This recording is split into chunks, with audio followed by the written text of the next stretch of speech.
Et bonjour, comment ça va vous? Moi ça va bien. Merde, putain. Tu tiens? Aujourd'hui c'est l'épisode 2 de la remise en état de ma Peugeot 206. Aujourd'hui on n'est pas sous le hangar avec la 206, mais dans le garage avec la culasse. Allez c'est parti. Afin d'éviter tout problème spatio-temporel, je voulais vous préciser que cette introduction a été filmée après le tournage de la vidéo. Merci de votre compréhension, bon visionnage, la bise, Youngtimer.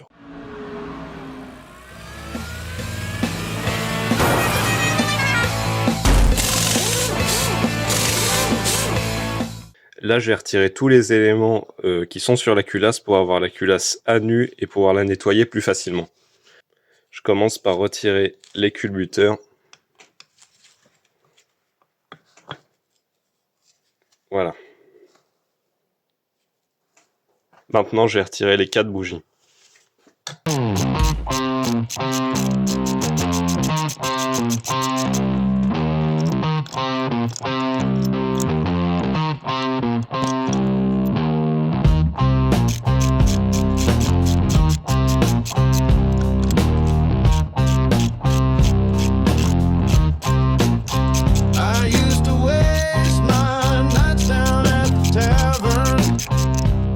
Maintenant, je vais retirer les injecteurs. Voilà, avec l'arme.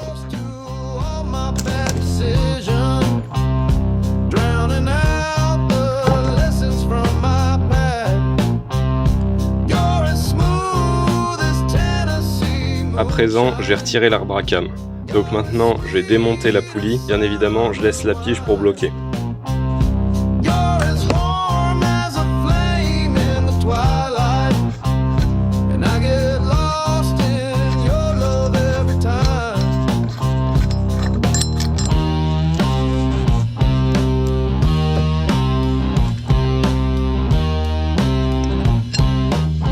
Je vais démonter la clavette qui retient l'arbre à cam en démontant cette vis.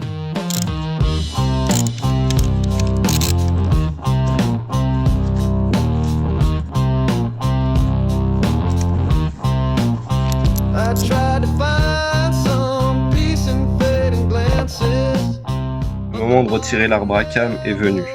Mais ici, il y a encore le joint spi qui bloque l'arbre à cam. C'est le moment d'utiliser le bâton de persuasion, avec un morceau de bois évidemment, pour éviter d'abîmer le métal.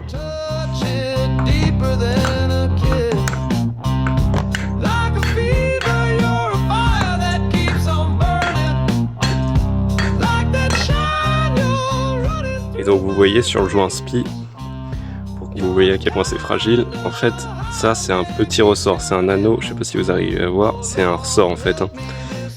Qui normalement est à l'intérieur comme ceci. Voilà. Et il va venir plaquer la lèvre juste ici du joint sur l'arbre à cam pour éviter toute fuite d'huile. Mais vu que je l'ai démonté, il est foutu. Donc il va falloir le changer et bien évidemment j'en ai un nouveau. Alors maintenant les seuls éléments qui restent à démonter, ce sont les soupapes. Et pour ça, je vais avoir besoin de 7 outils. Donc c'est un compresse, ressort de soupape, un démon de soupape, appelez ça comme vous voulez. En tout cas, il a une fonction pour retirer les soupapes.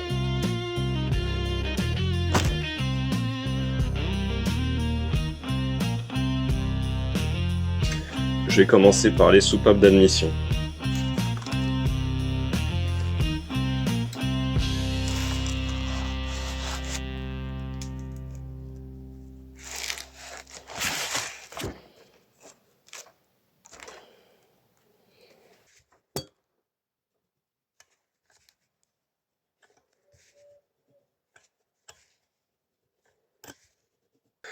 Voilà, donc là, normalement, on peut venir récupérer les deux demi-lunes. Donc la première et la seconde.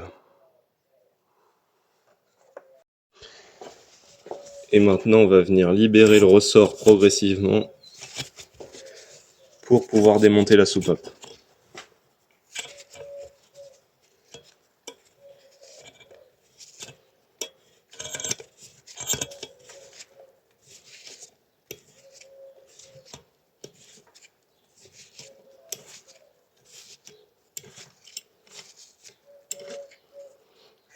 Voilà, donc là je suis arrivé au bout.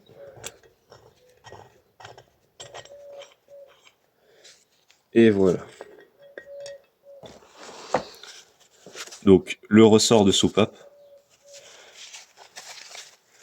la coupelle et la soupape qu'on va venir sortir du guide et du joint.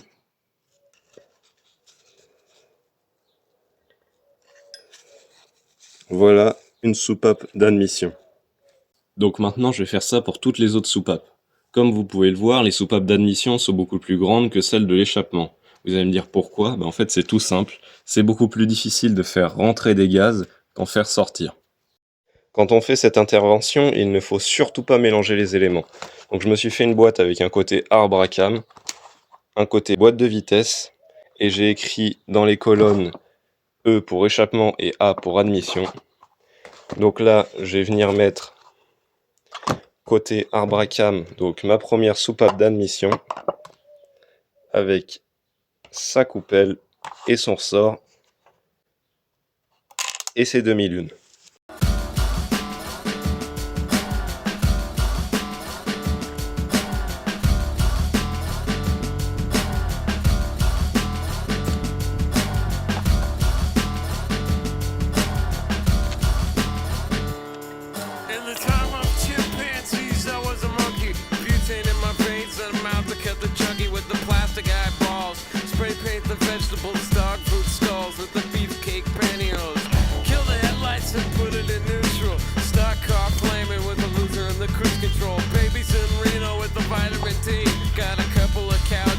Sleep on the love seat. Someone came saying I'm insane to complain about a shotgun wedding and a stain on my shirt.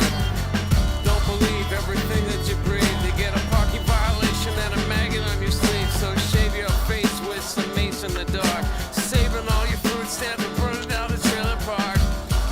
Yo, cut it. So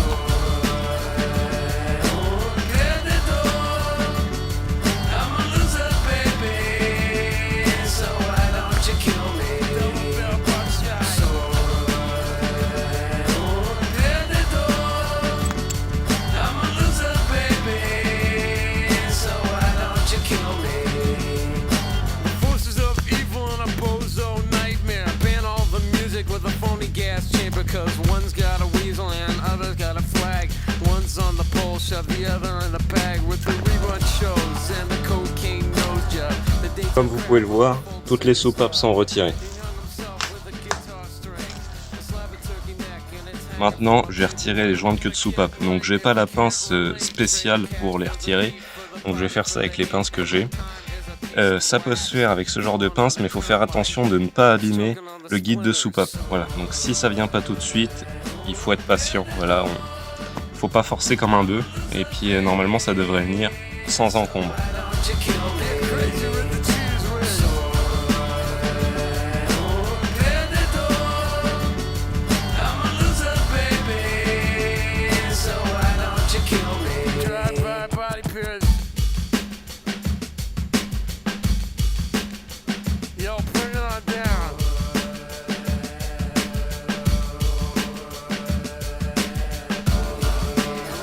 J'ai nettoyé les soupapes qui sont légèrement calaminées. Donc pour faire ça, je vais avoir besoin de ma perceuse, de toile emery, c'est un peu comme du Scotch-Brite, ça peut très bien marcher avec du Scotch-Brite aussi. Un cutter, une durite usagée et le Dieu WD-40. Donc en premier, je vais couper un morceau de durite parce que je vais coincer la soupape dans la perceuse et il faut surtout pas abîmer la queue de soupape. Donc je vais venir mettre la durite comme ceci pour la protéger et je vais venir couper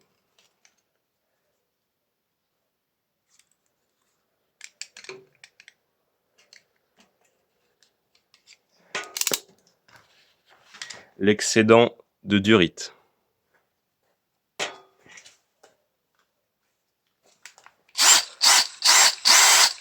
Maintenant, je vais venir mettre ma soupape dans la perceuse.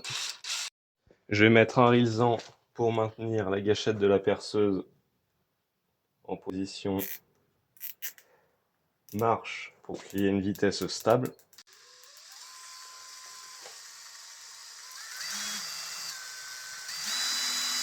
Comme ceci. Je vais prendre un peu de toile, mettre du WD-40 et je vais nettoyer la soupape.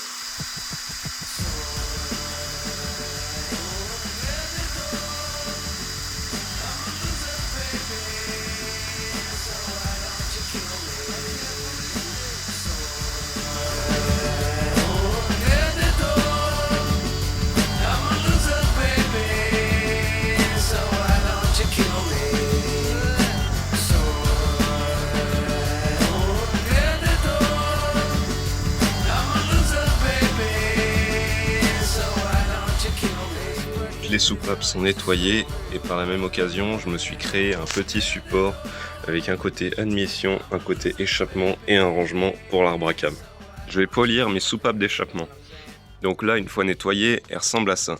Il y a quelques rayures mais c'est vraiment minime.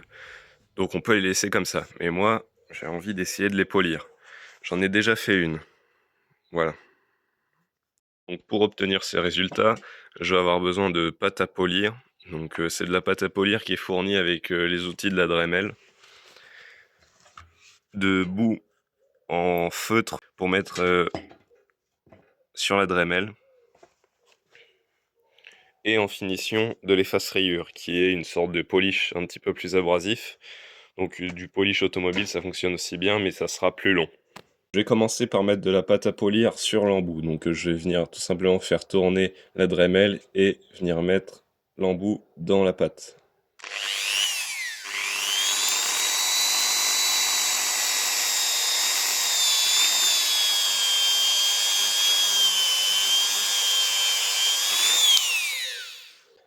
Maintenant que l'embout est recouvert de pâte à polir, je vais attaquer le polissage. Donc je vais faire tourner la Dremel en vitesse 1 voire 2, mais pas plus parce que sinon ça pourrait le casser.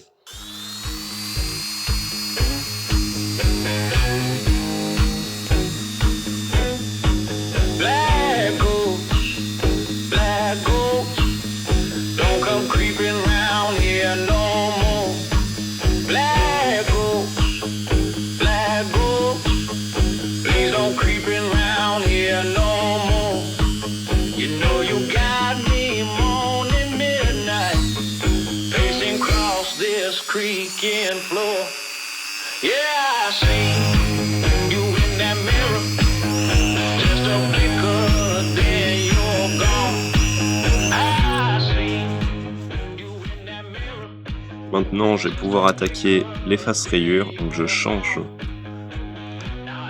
d'embout à polir. Et je vais venir mettre celui que j'ai utilisé pour le polish.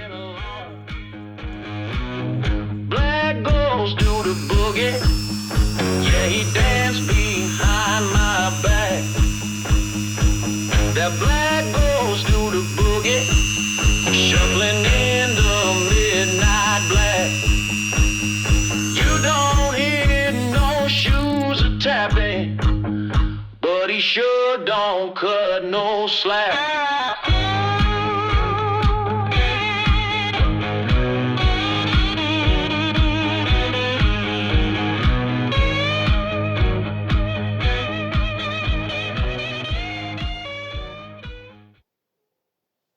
Toutes les soupapes sont finies de nettoyer et de polir.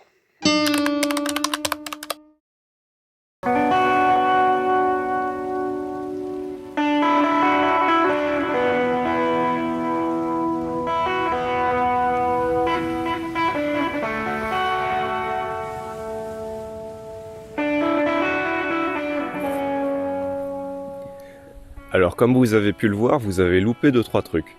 Déjà, j'ai investi dans un micro-cravate. Parce que oui, cette histoire, ça commence à devenir sérieux. Donc avec cet outil, ça me permettra de filmer de là comme d'ici en ayant une voix stable et régulière. Et ça change pas mal la donne. Je pense que dans les plans précédents, vous avez vu l'état de la culasse. Et oui, j'avais dit ça dans le dernier épisode. Donc je vais pas la resurfacer. Oui, j'ai dit que je ne la ferai pas resurfacer. Et puis, l'eau a coulé sous les ponts. En fait, mon mécanicien intérieur, je m'embalèque et t'inquiète, ça passe, s'est dissous petit à petit au fur et à mesure du nettoyage de la culasse, que je n'ai pas filmé. C'est pour ça que je vous explique ça maintenant. En fait, je nettoyais la culasse avec une toile emery, donc c'est l'équivalent d'un Scotch-Brite, et du WD-40 pour retirer l'excédent de joint. Et petit à petit, j'ai vu des imperfections dans la culasse. Bon, pas au niveau de la ceinture de feu, c'est-à-dire le niveau où le joint de culasse fait étanchéité entre toutes les chambres de combustion. Non, non, pas à ce niveau-là. Au niveau des conduites de liquide de refroidissement. Et ça me plaisait pas non plus. J'ai été finalement chez un usineur qui a resurfacé la culasse. Et la culasse en avait bien besoin. Vous inquiétez pas, je vais tout vous expliquer. Mais au lieu de parler comme ça devant la porte de la grange, je vais vous expliquer ça devant la culasse. Allez, suivez-moi.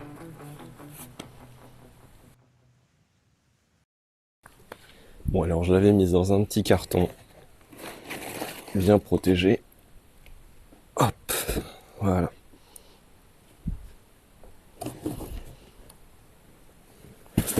Bon alors, cette culasse. Quand je l'ai emmenée chez l'usineur, il a tout de suite vérifié l'étanchéité des soupapes. Donc celle d'admission, c'était correct. Celle d'échappement, 2 étaient bonnes, et 2 n'étaient pas étanches. Il m'a demandé si je les avais inversées, et puis c'est à ce moment-là que j'ai eu un doute. Il a inversé les deux, il a testé la première, elle était étanche. Donc moi je me suis dit, mince, j'ai échangé une soupape. Mais l'autre, rien, mais même pas, hein, elle fuyait, mais complètement. Alors donc je les avais pas échangés. Les deux étaient à moitié étanches.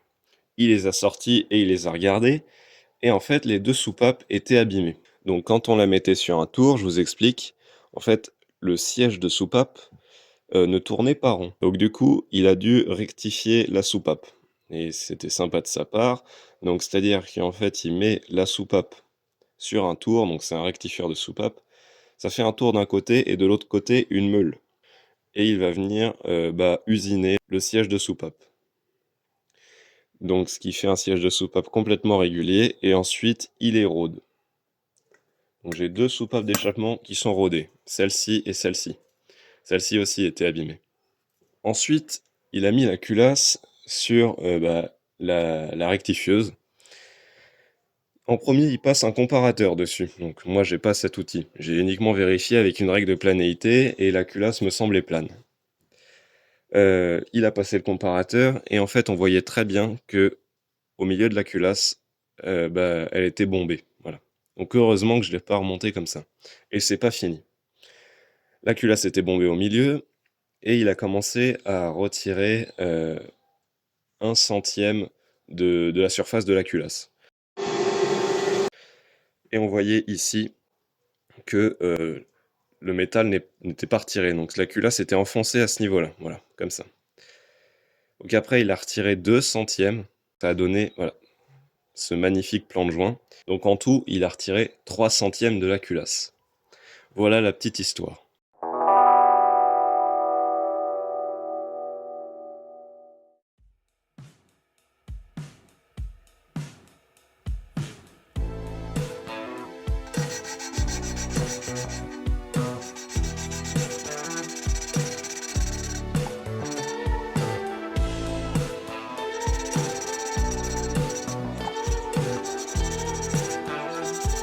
Après le passage au grain fin, on entend bien la différence de sonorité entre les deux soupapes. Donc soupape d'admission pas rodée et soupape d'admission rodée.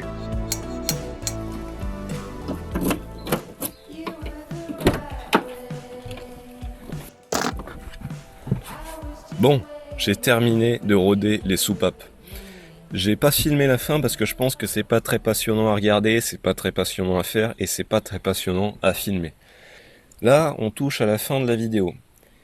Et je n'ai pas préparé de phrase de fin, d'outro comme on dit. Est-ce que ça se voit? Peut-être. Est-ce que c'est grave? Je sais pas. Mais je voulais vous dire un truc. Quelque chose de sincère.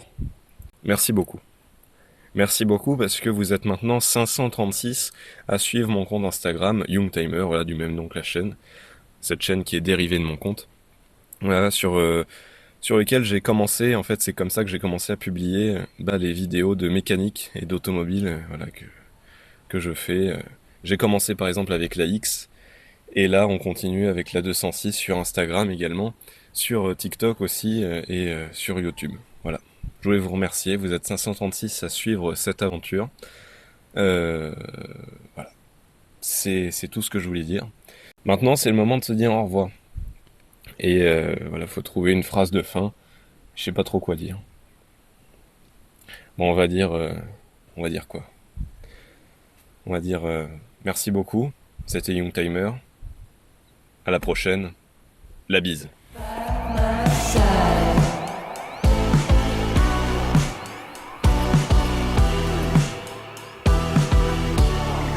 Bye.